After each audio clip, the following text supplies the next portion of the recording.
Thank you for listening to the audio project with Deena Tearney. This podcast is recorded from my office in downtown Honolulu and welcomes you to join in the conversation. First of all, thank you, Ellen, for inviting me today. I'm super happy to be part of this. I know we originally didn't plan for it to be virtual, but hey, we're going with the flow, and I love that we kept it alive. So thank you again, Ellen. So just a little bit about our company. Pacific Point is a consulting firm that helps businesses and organizations leverage the power of Salesforce to achieve business goals, to drive automation and improve their process and have a better customer experience. As Ellen stated, our company there's some stats here. Our company was founded in 2011. We're about 8 years old, coming up on 9. We're focused on Salesforce. We have an amazing team of people and wonderful consultants with very credentialized with over 80 certifications on the team. The approach that we have towards projects is really focusing on our clients' business and understanding how they run their business, what are their challenges, what are they trying to accomplish, and we leverage our knowledge of Salesforce and we bring that together to create the best solutions for them on the platform. And you can see that we're in several locations. At the bottom of the slide, you also see our Pledge 1%. And Ellen mentioned True Initiative, and we're really proud to be part of True and have opportunities to do mentorship, as she mentioned. We've hosted workshops and things of that nature. Our real passion is to give 1% back of our time towards helping youth pursue careers in technology. I know later I'm going to talk a little bit about my career, but I can tell you a career in technology has been very rewarding for me, and I'd love to encourage others to pursue that from an early age. Okay. And my role, I guess. Role. Yeah. So how's it? What's a typical day in your office like for you, and how is it different now with work from home and the whole lockdown? That's a good question. I think that a typical day is very unpredictable. Even before COVID-19, we're always running. There's a lot of projects going on across our company. I have a role to help make sure that the projects are doing well. I want to make sure our team is developing. So I focus on team, I focus on our clients, but more importantly, I'm always looking at growth and how we can continue to do a better job at what we do and expand and grow across, grow our company. Yeah, so I think one thing that, kind of resonated with, when I got to know you was when I first moved to the island, because I'm not from here, and, Deena, you're not from here either. So maybe you just want to share a little bit of, kind of your background and where you came from. Sure, happy to. So as far as my career journey, you mentioned it in the intro. I started off my career as a software engineer, super technical. I was building applications. And pretty much within the first year, I had a unique opportunity to work on the leading CRM of its time. It was called Siebel. I feel old even just saying it, but it was called Siebel. And it was a great time, and I loved the product. I love learning about CRM solutions and how businesses can do a better job to market to their customers, to sell to their customers, and serve. And so I had that unique opportunity very early in my career, and it really just stuck with me throughout. As you mentioned, I was living in Dallas, Texas at the time. That was where I started my career. And when I came across that great opportunity, it was fantastic. But I will say this, and I want to bring up a few key points that I think are very relevant to today's moment of COVID-19. So when I graduated from college, it was a very booming time in the economy. Maybe you could say similar to how things were prior to COVID-19. People were hiring like crazy. IT was in huge demand. It was a pretty amazing time. People were probably, taking jobs and getting jobs that they had no ability to actually do. I mean, it was a really crazy moment. So I was fortunate in that sense that was the start. But I will say that very, very quickly for me, the dot-com bubble burst, 9/11 happened, and I was at a company where I saw us hiring, and then going to layoffs. And I was at the company, and I ended up surviving 4 rounds of layoffs in a very short amount of time. Mm-hmm. It was very stressful, probably similar to many people today dealing with COVID-19. And I remember our projects had died up. there wasn't hardly anything to do. We were trying to sell to the business internally and say like, hey, there's some more things we could do on Siebel and help you, automate things. They just couldn't get the budget. They couldn't make it happen. Mm-hmm. And while it may sound like a luxury at the time, I remember getting to work. I lived, like a 2-minute drive. It's kind of spoiled. I drove to work at maybe 9:30. I'd show up. I'd drive home for lunch and take a leisurely approach to my lunch. I probably spent an hour and a half, 2-hour lunch. I'd go back to work and it was like 4:30 or so. I'd leave, 5 o'clock I'd leave. There was nothing, there was very, very little to do. Mm-hmm. And it was really unfortunate. And I think some people were like, yay, we don't have that much stuff to do. Well, all of a sudden I started thinking to myself, like, I'm not sure if that's a good thing. Mm-hmm. So at the time, I remember looking at websites at jobs that were Siebel jobs, things that I should be qualified for given the number of years I had worked with it, which wasn't long, but it was enough. Mm-hmm. And I looked at job postings and I would be like, yeah, I don't know how to do that. I don't know how to do that. I've never done that. I've heard of this, and I was going down the list. And I started to realize, and that was a pivotal moment. I'm bringing it up because I would love to encourage our audience to learn the lesson that I learned that day. And you may already know it, but for me, it was a recognition that experience, knowing how to do something, applying yourself, and demonstrating that you really have that skill was the number one thing. And so I looked for a job so that I could get into a smaller team and start to develop those true Siebel skills.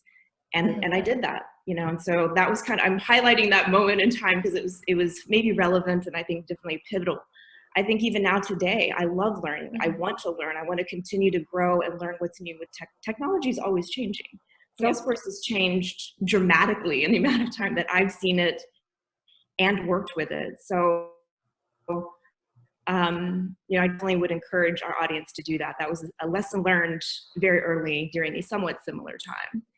From there, I continued my career in doing Siebel work, and I changed jobs, like I mentioned earlier, on a smaller team. I got tons of hands-on experience from the old days. It was like server type stuff to client, the desktop type stuff to the web, all that.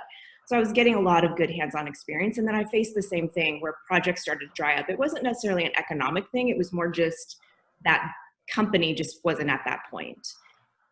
So I started to do just like basic support things. I, again, felt like this wasn't for me. So I decided to pursue a career as a consultant. And as a consultant, it gave me the opportunity to diversify my skill set, to learn across multiple industries, to always be working on a variety of projects, large and mostly large, but actually I don't think I ever had a small project for those companies, but mostly large. And so it was a great learning opportunity. And since then, I've had a love of consulting because I felt like it was this push to always learn. I got to learn so much, and that was my passion, to keep learning. It was the most valuable thing. Mm-hmm. So you talked a little bit about, kind of the insecurities of working for someone else, right? For another company. Would that actually be one of the reasons why you started or inspired you to start Pacific Point, or were there other reasons for that? No, I mean, I think that I wouldn't say that I was necessarily a type of person that didn't like working for someone else. I mean, I have no problem with that. I think that what really happened to birth the company Pacific Point specifically was when I moved to Hawaii. And I was running a program, as you mentioned, here in Hawaii. And I realized when I was like, okay, well, great, we've got this program. We need to hire this kind of person that's done this and this kind of person that's done that. And I put some jobs out. I got approvals. I put the jobs out, and I realized there's not a lot of people that know how to do that. And it was very foreign for me at that time to recognize the reality of our talent pool. And I remember very vividly at that moment thinking it would be fantastic if someone could help solve this problem for Hawaii, because even though we're far, we shouldn't lower our bar for what we expect to be what a consultant should and should be able to do. And so that was a moment when I felt like there might be an opportunity for a business here. I wasn't sure whether or not I was going to stay here, so it was it was just an idea. But that's how it started. It wasn't so much that I was insecure completely for business, but I had I would say as it relates to the insecurity for business, I've just always felt like an individual I would say this to anyone, and maybe you and I talked about it when I first met you, is always chase experience, chase opportunity, chase learning, because the money will follow. If you chase just the money, Mm-hmm. you're going to lose out, and at some point you're going to cap. Mm-hmm. So I think on that point, it's really interesting. So I mean, I think there might be some people who are students who are on this call, just asking this on behalf of them. What are your thoughts working for an established company first when you come out of school, or do your own startup? Any takes on that? I don't think there's a path that could work one way or the other. I think it's so much up to the individual and probably the idea. I think working for a company is great. You get so much experience. You get to learn very real time how to and how not to do things. You get to see, how, gee, I really, that didn't play out so well for so-and-so. And that's a great way to learn. I think if you just graduate from college and just start something, you'd really just need probably a group of people around you that have some, advice that could help you along the way. And if you have a fantastic idea, I'm sure it would work wonderfully. I mean, there's a lot of demonstrations of that as well. So I think it truly could go either way.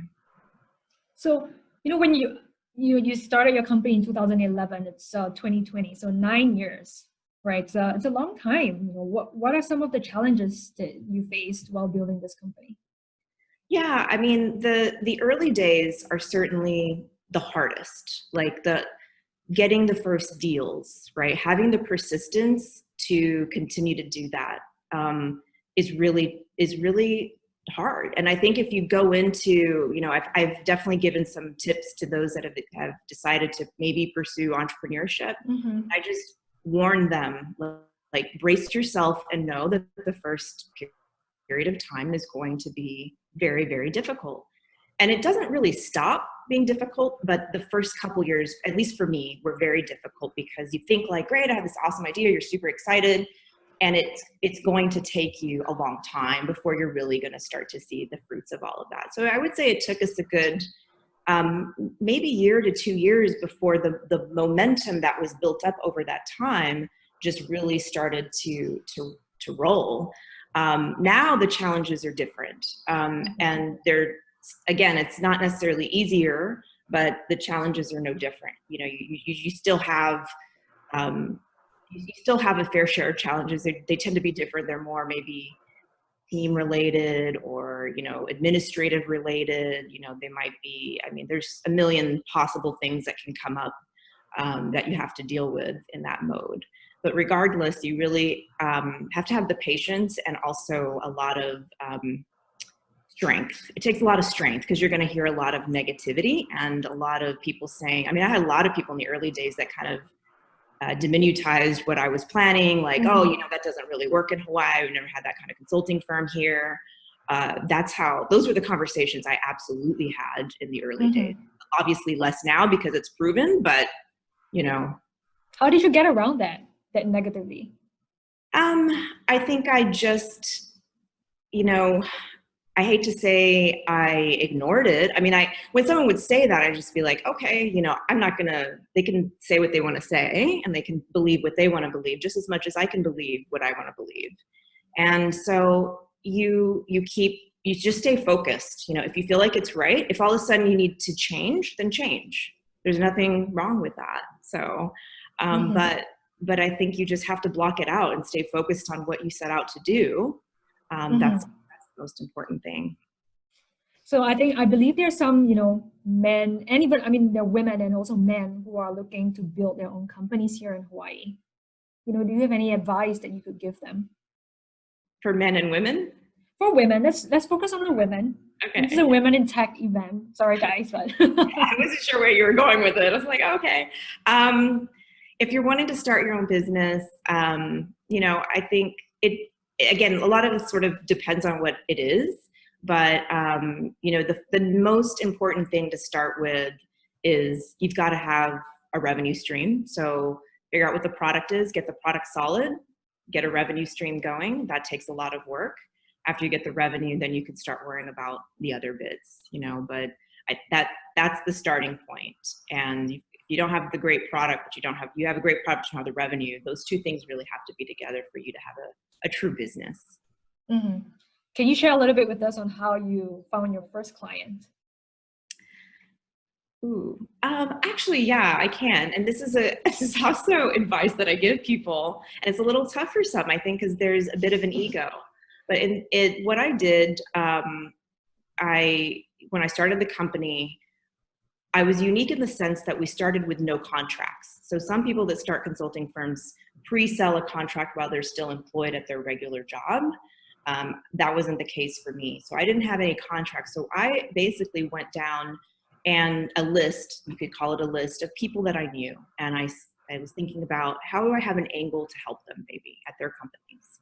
And I just individually reached out to a lot of different people, letting them know that I had this business. And it was a very short, simple thing. And starting to meet people, take people out, meet people for coffee, meet people for lunch, just meet people, go to different joined events, things of that nature.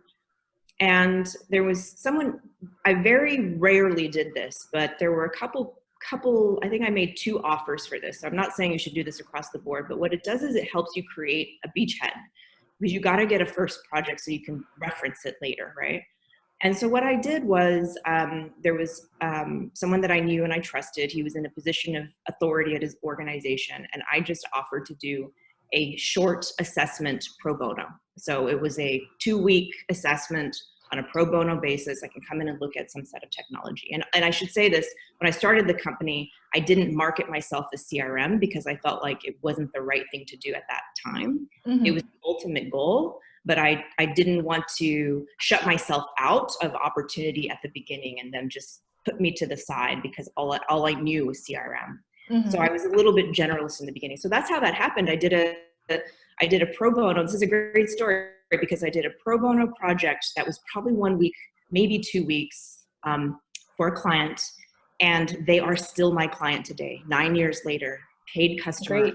All the time. Mm-hmm. So it's worth it. But you've got to be willing to, I was smart about it. I didn't just blast a big thing and say, I'm going to do a bunch of free work. I was very specifically targeting a couple people. Mm-hmm. So kind of giving a little bit of the incentive for them to work with you and prove yourself. Yeah, exactly. Give me a chance to show if it obviously panned out to be good. So I'm happy about the results. So when did you know it was the turning point for you at your company? Well, yeah, it was a really cool transition for us. So the company started predominantly as we were generalists. So everyone's like, what do you do? And I was just like, I focused on the biggest general gap I could see in the Hawaii market. And that was that there weren't people that had, there weren't enough, there are people for sure, but there weren't enough people that have enterprise level implementation experience, knowing how to implement software across a complex enterprise. And so what I did was I started recruiting from my pool of people that I had worked with in the past and asked them to join my team as I started closing, these deals. And I recruited, I basically said, these are staffed, essentially it's like, here's a full-time resource, comes to your team, helps you manage your project, right? Helps you do the business analysis on this complex project. So we did that. While that was going on and the revenue was happening, I was then working on the CRM stuff. I started doing Salesforce projects and behind the scenes, and that just sort of started to ramp up. And what we saw, to your point about the turning point, was we gradually shifted from the majority of our work being just general enterprise, here's a resource, go put them at a large enterprise customer, to all of our work is Salesforce. But it was, I ran that first to have the revenue, and then I did the Salesforce stuff. Great. So exciting. So as the founder and as the CEO of the company, you have to manage a team of people, right? So what do you think makes a good leader?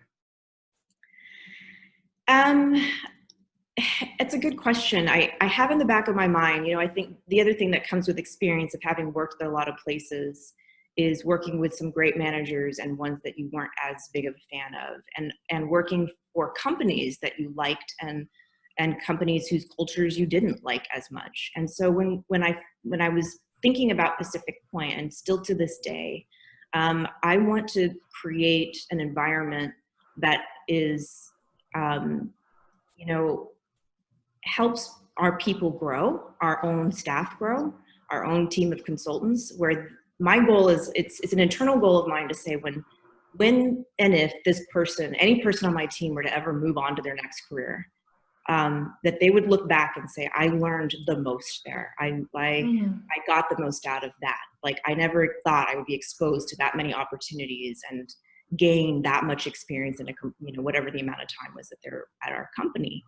And so I think as a leader, it's important that you think about what it's like for the employee at your organizations, and how do you make it meaningful for them? How do you elevate them? And sometimes I push my guys. I mean, I really do.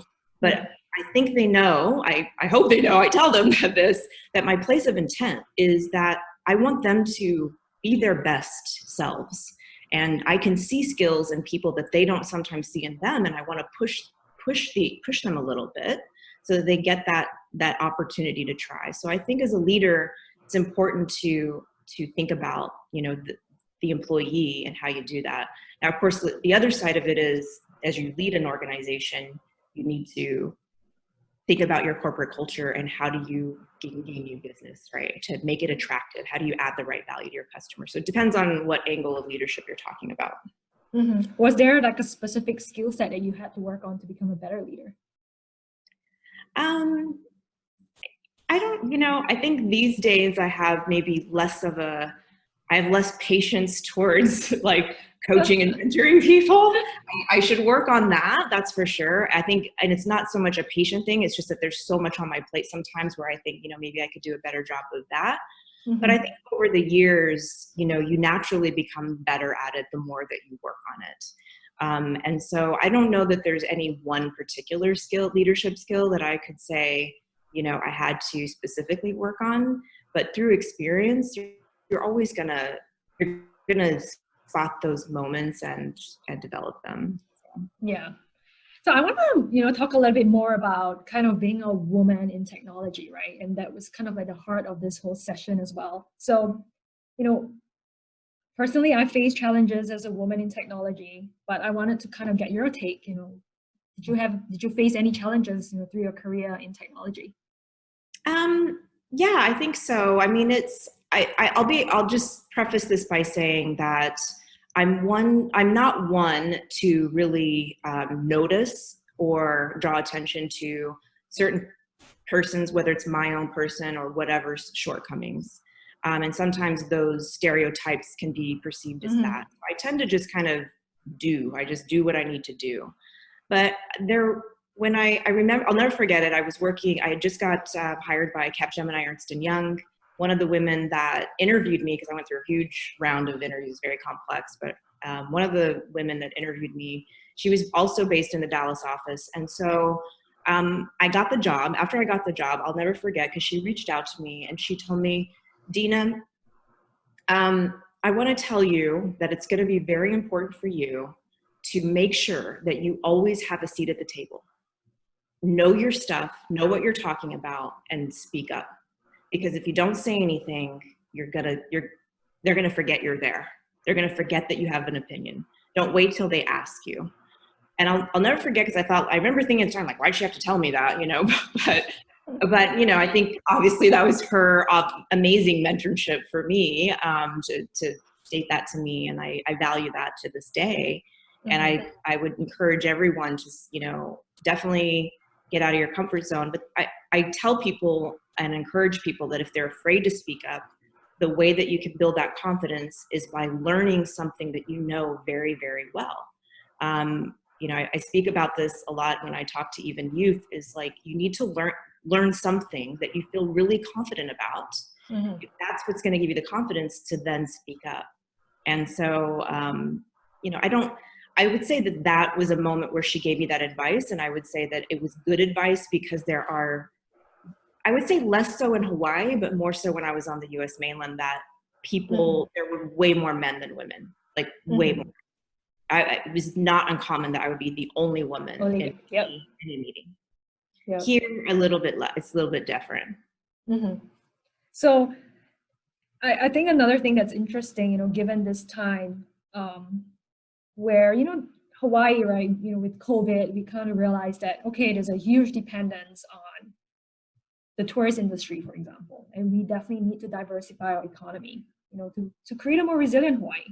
So, are there any tips that you could, or advice you give to, women who are looking to possibly transition into the tech field, whether it be early career or mid-stage? What are your thoughts on that? Yeah, I think your point is well taken that, I think this COVID-19, the advent of COVID-19 has certainly made it very apparent that the importance of businesses to invest in technology is it's number one on the list. And I'll tell you just, for anecdotal info, we have some customers that are on Salesforce and they've invested in Salesforce and their technology, over a period of time. And when COVID-19 happened and they needed something, as an example, there's a company that needed they've been on Salesforce, right? They've invested in the technology. And when COVID-19 happened, there were a lot of people talking about deferring payments or having payment plans, like they're struggling, these types of things. We updated Salesforce very quickly for them to track what kind of payment situations, they were making outbound phone calls, calling all of their customers saying like, hey, how you're doing? And then they were tracking sort of what sort of payment arrangements were being discussed with those customers. And very quickly, it was done in a day, it was done. And then now that information can be fed over to their accounting system. So their accounting systems know like, okay, great. Like I don't have to worry about that. This is the plan for payment. We have other customers that have, talked about maybe using chatbots or live agents so that people, when they all worked from home, they have the ability to quickly speak with customers. But they've made that investment in technology. So when it was time to say, hey, I want to do something new because of the changing market, they were ready to go. We've had other customers who don't have Salesforce and are coming to us asking for our help to quickly set up call centers to help them manage the demand, to implement things like cloud-based CTI, which is basically a telephone system that pre-pops and looks up people and helps them quickly track it, records all the conversations, gives them all the dashboards of number of calls. They're starting from scratch. It's quick. It doesn't take long because we don't have the luxury of time at this moment, so it's not as fancy as it could be.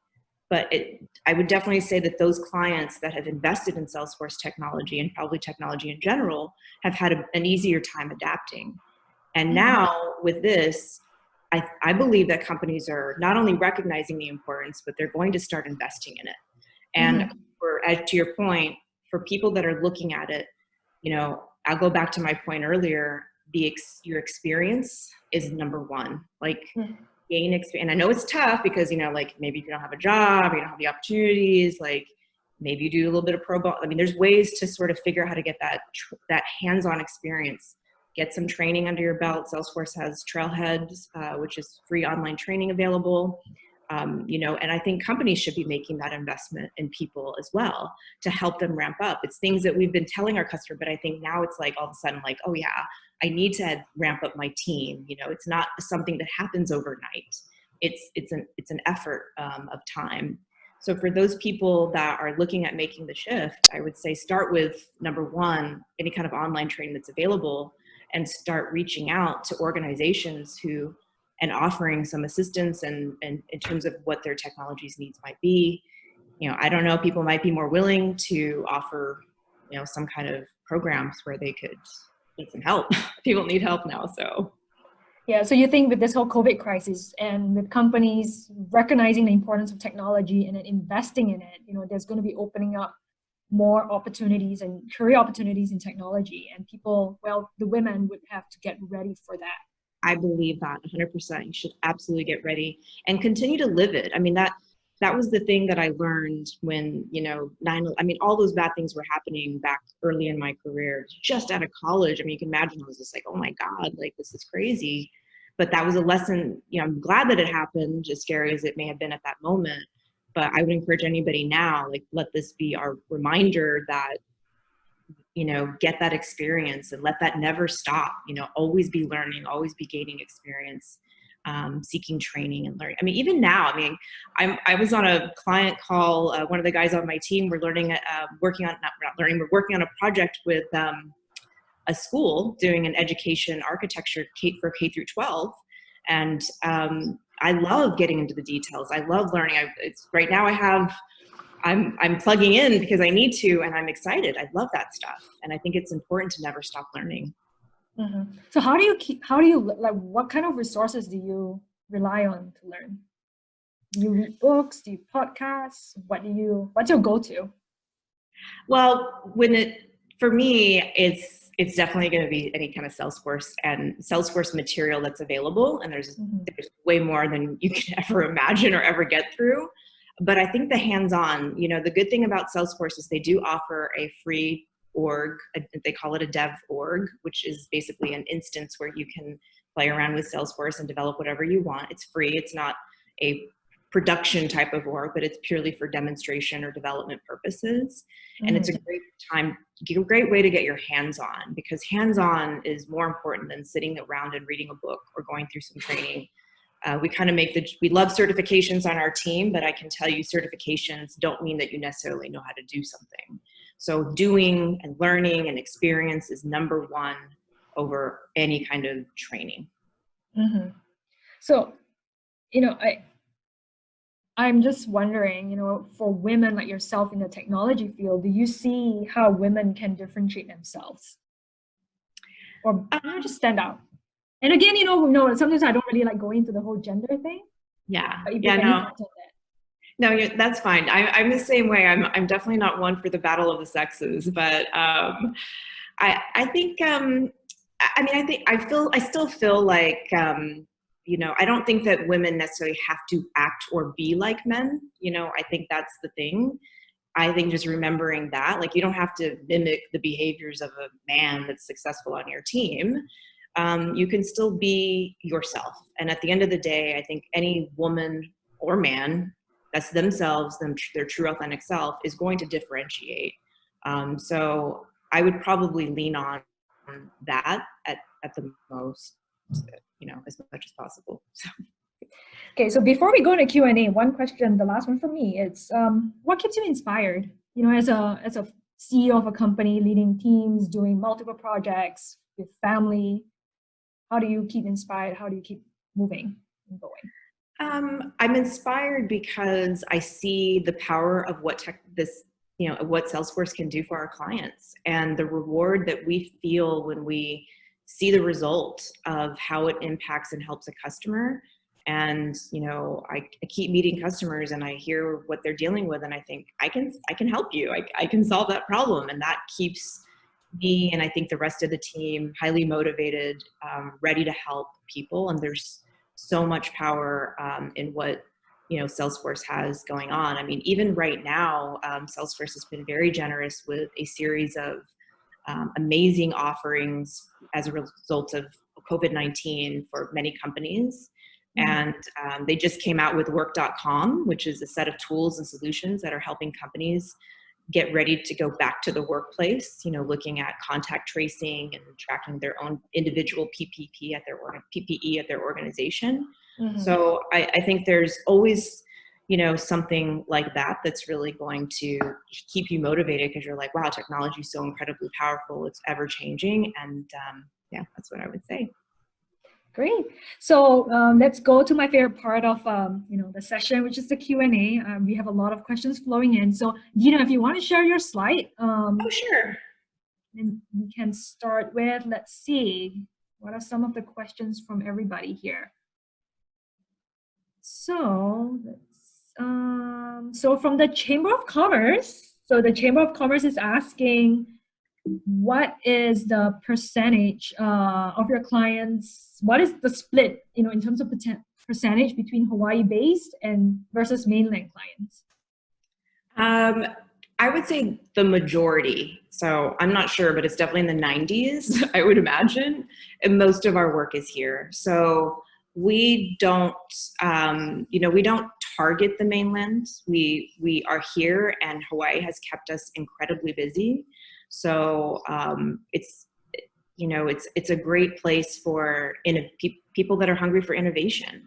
I can tell you, before COVID-19, because that seems to be the new mile marker. It's like, is that pre-COVID-19 or after COVID-19? But before COVID-19, many companies in Hawaii were coming to us saying that they need help because there's more competition in the market. They never had faced as much competition, but this open market and new technologies that are coming and competing and enabling outside companies to compete was really pushing local companies to say, gee, now I've got to really hustle for my clients. I got to hustle for my customers. And so I think Hawaii has kept us busy for that reason, that Hawaii's market's changing.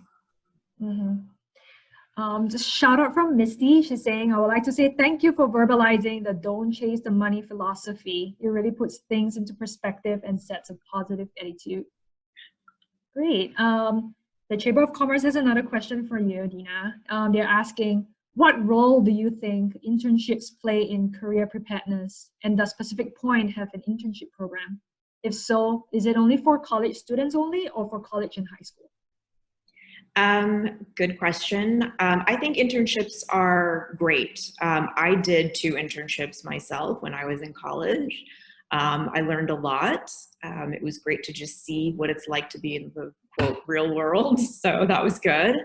I don't think I actually did a whole lot of anything, but that was the world at that time. I'll say it again, like when I first graduated, it was the weird heyday of, .com and all of that. And so jobs, I'm pretty sure they were just paying us to just hopefully recruit us to stay there. So all we did was play, they take us out and do stuff. But that one aside, I do think that internships are incredibly important. And we do have an internship program at Pacific Point.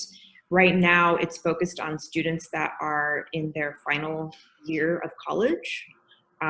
We are with intent that they've kind of already gone through some base curriculum. They've gone through maybe their IT stuff that they've completed, and they're ready to start looking at that next chapter when they graduate. So we look for people that are in final semester. We don't have a high school program or otherwise at this point. Last year, we did volunteer to have a high school. We sponsored a high school intern as part of the STEM Works program that's based in Maui. And he was great. He came in and did like a thing for like 6 weeks, but it's a little tougher. So we tend to go more for the last year of college students. Mm-hmm. Great. So Vince is asking, do you see work from home per COVID-19, a paradigm shift of virtual work for companies? Yeah, I mean, I think it depends on the company. I mean, I do think that there were a lot of companies and some of our clients as well who struggled the moment that work from home came into being, that they didn't have flexible technology. They didn't, have everything in place to really get them to that ability to run completely, have everybody working completely from home. So I think it's absolutely going to change some things. I think it might change, the traditional always coming to work model. At Pacific Point, we kind of have somewhat of a flexible model. We have a lot of remote employees as well, so we're accustomed to working remote. So it's a little different for us, but I think when you look across different organizations, I think they're still going to have people come in. Mm-hmm. I mean, Salesforce themselves, right? I mean, they're planning people to come back to the office. They're getting ready for it. It's not to say that every role is the same. I think that's really what you have to look at as a company is what does that person perform and what will it be? And I think people, you're right, are going to start thinking a little harder about that. Hopefully putting the technology in place to prepare them for that flexibility. Sure. Great. So Ruby is asking, besides having specific Salesforce experience, what transferable skills will be beneficial for Salesforce consulting? Well, I think what's good about consulting, I don't know if that's what the question is just generic. If you set Salesforce aside and you look at someone like me or someone else that might be on the team, analytical capabilities, ability to take a business process and dissect it, pull it apart, and engineer it in a way that matches with whatever technology it might be. So business process analysis is a hugely transferable skill to probably almost any technology. Another one I think is being able to communicate in the consulting space to a variety of stakeholders is incredibly important. I came from a technology background, so sometimes I can really drill down. I'm not saying I'm an expert anymore, but I can drill down on some technical details because I came from that background, but I can also talk to an executive, and I can also talk to mid-level people and staff level. And I think being able to really know how to tailor that, what are you trying to say? That applies, right? That applies across the board, whether you're talking Salesforce, you're talking anything else. And I think systems development lifecycle, agile methodologies, and whatever the methodologies are that you use to implement software, that's pretty standard. I mean, it's not unique to Salesforce, right? Everybody does. I mean, SDLC is like classic stuff that you learn in college. It's pretty much the same thing. So, those are very transferable skills and things that people can learn and use with any technology.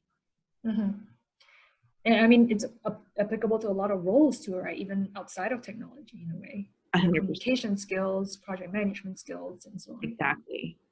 So, so Sandy is asking, she said, what do you think the tech industry can do more of to help foster a better representation for women?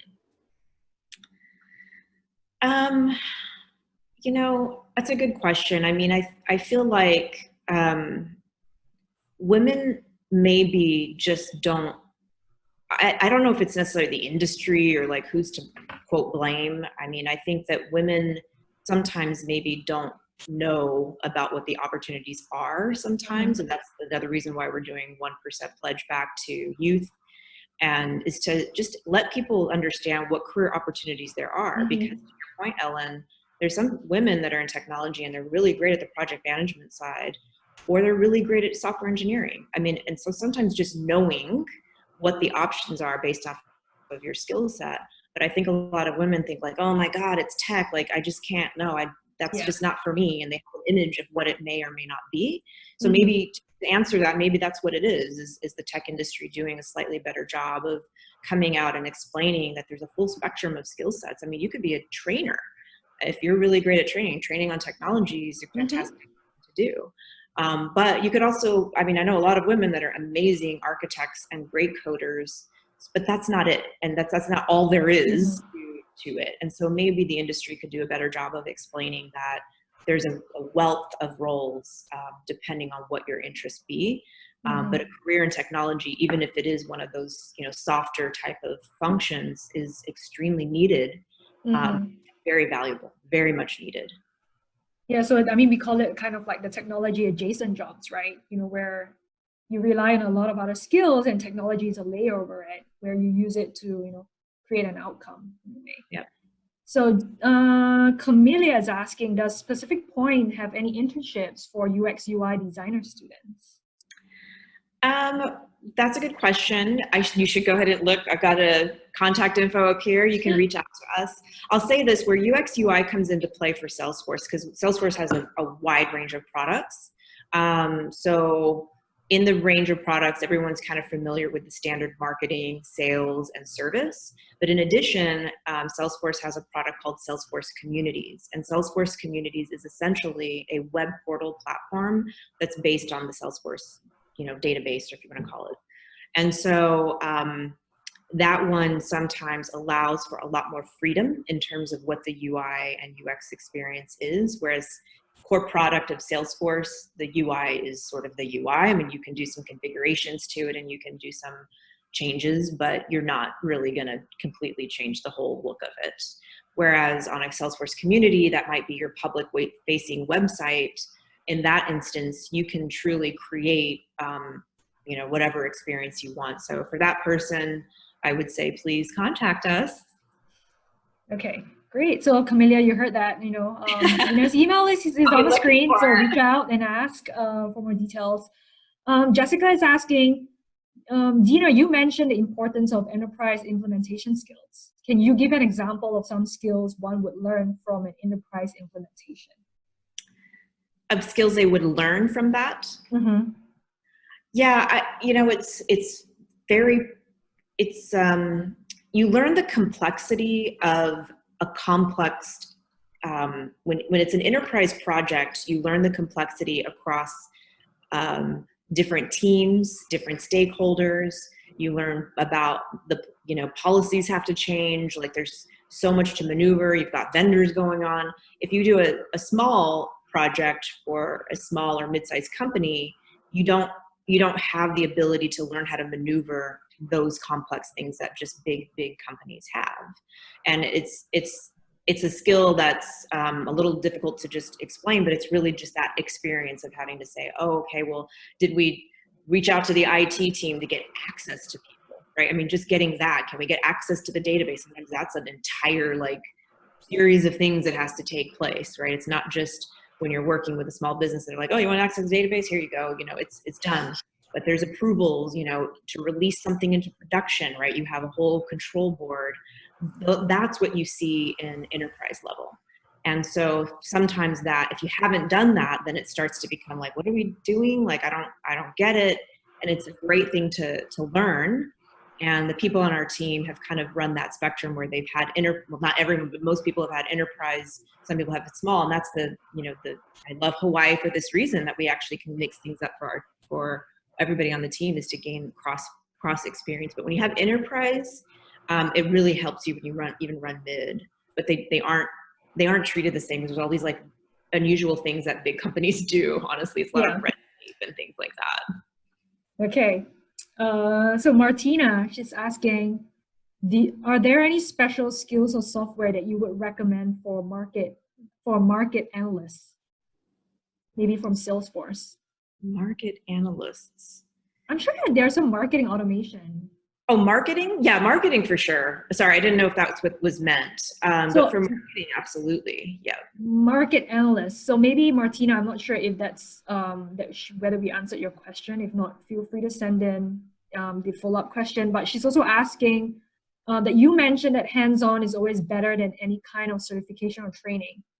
How do you prove that someone who does not know cannot do the job? And how do you get that first project?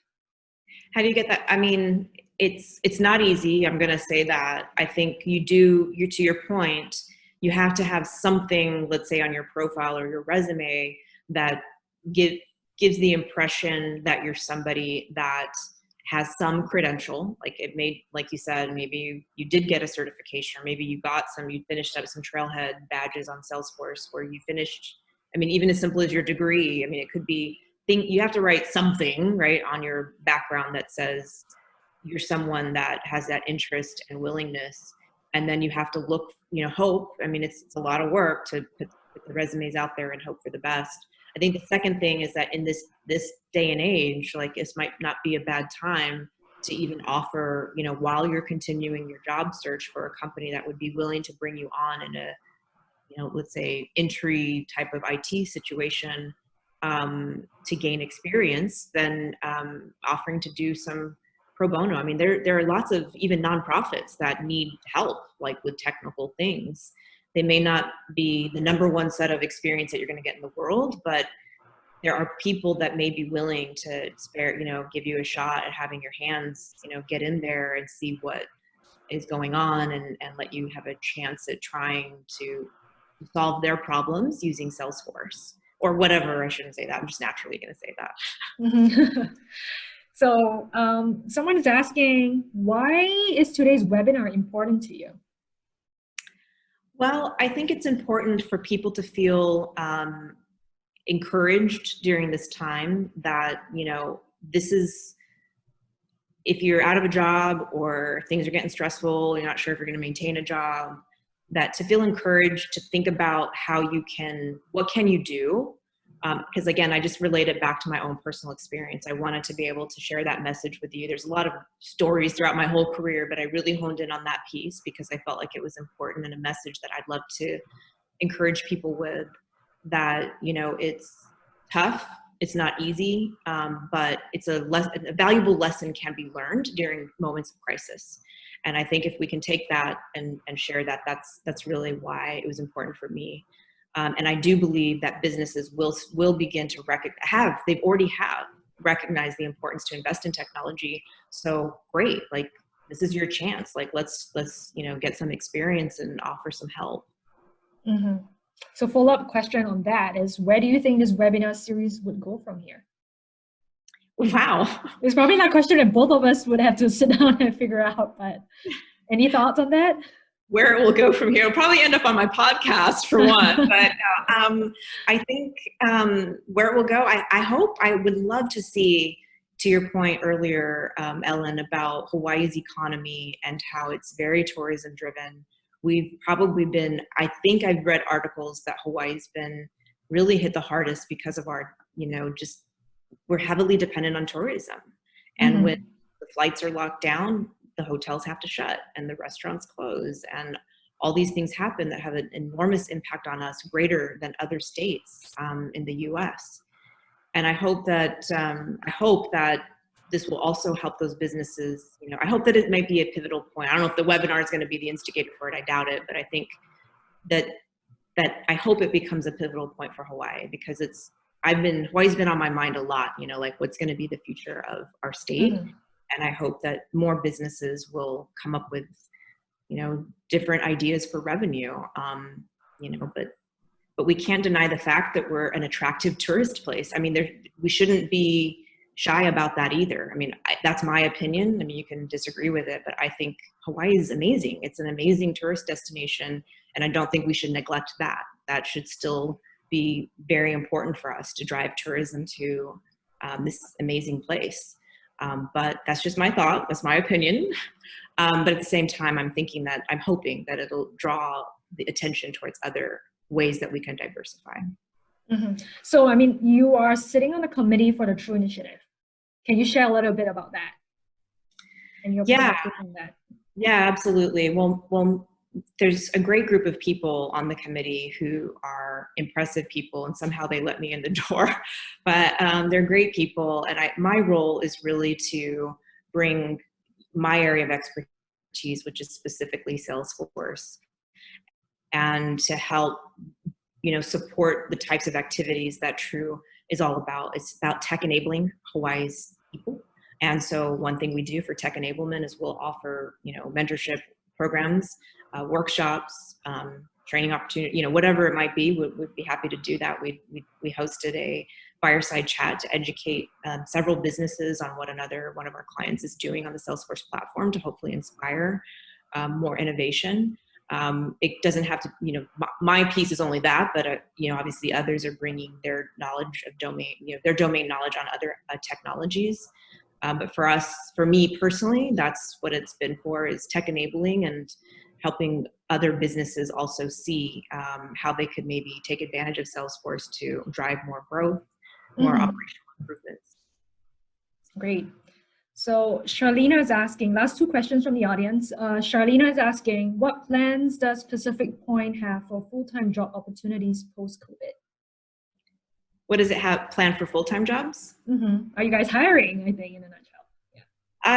Yeah, we're still hiring. I think we've been fortunate. And again, like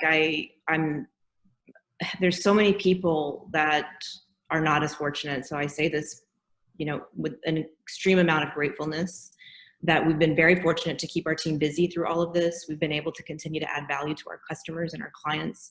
And we've also been able to give back during this time. So it's been a really, I couldn't be more grateful for that. In that vein, yeah, I mean, we are hiring. We're thankful to be hiring. So yes, we're hiring. Okay, check out the website, I believe, for the opportunities, right? Okay. A very important question from Philip. He's asking, where can we get one of those hats that you're wearing? Well, I think we should be, you can email me. Okay, you heard that, Philip. She's inviting you to email her, so go get your hat. Thank you, everybody, for your questions. Before we let Deena go, one final question from the team here at HTDC, True, and Sandbox. Give us one word you would like to leave the audience with today. I'm gonna stick with the theme, experience. Okay, experience. Okay, great. So thank you so much, Deena, for taking the time to speak with us today and share your valuable knowledge with us. We wish you all the best in your future endeavors with through the amazing work you do with Pacific Point and with the True Initiative. Thank you so much once again for your time. For attendees, this session has been recorded, so we will share it with you. Keep a lookout in your inboxes. We have also sent a link to our survey, so I would appreciate it if you guys can complete it so we can create better content for you guys moving forward. So thank you everybody for your time today. Thank you so much again, Deena. Thank you. Talk to you later. Thanks Thanks, everybody.